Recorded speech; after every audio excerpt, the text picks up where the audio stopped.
अमेरिकेचे राष्ट्राध्यक्ष Donald Trump यांनी सत्तेवर आल्यानंतर एक मोठा निर्णय घेतला आहे. मागच्या काही दिवसांपासून डोनाल्ड ट्रम्प असा निर्णय घेणार याची चर्चा होती. कारण डोनाल्ड ट्रम्प यांनी त्यांच्या निवडणूक प्रचार सभांमधूनच तसे संकेत दिले होते.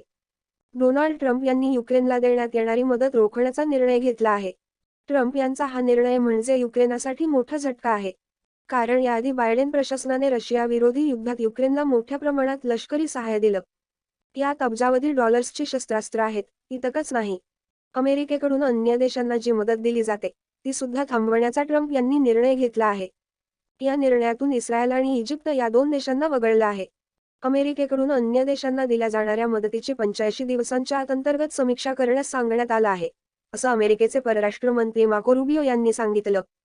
डोनाल्ड ट्रम्प यांनी अमेरिकेची कमान सांभाळल्यापासून जगात धाकधूक वाढली आहे. ट्रम्प यांनी सत्ता सांभाळताच एकापाठोपाठ एक निर्णयांचा धडका लावला आहे. त्याचा सगळ्या जगावर परिणाम होत आहे. त्यांच्या या निर्णयांनी जग हैराण आहे. पुतीन यांना सुद्धा अल्टिमेटम डोनाल्ड ट्रम्प यांनी अलीकडेच रशियन राष्ट्राध्यक्ष व्लादिमीर पुतीन यांना अल्टिमेटम दिलं होतं. युक्रेन युद्ध संपवण्यासाठी पाऊल उचला अन्यथा मोठी किंमत चुकवावी लागेल असा ट्रम्प यांनी इशारा दिला होता. ट्रम्प यांनी सांगितल्यानंतरही पुतीन यांनी युद्ध संपवण्यास नकार दिला. तर रशियाविरोधात आणखी कठोर प्रतिबंध लावले जाऊ शकतात.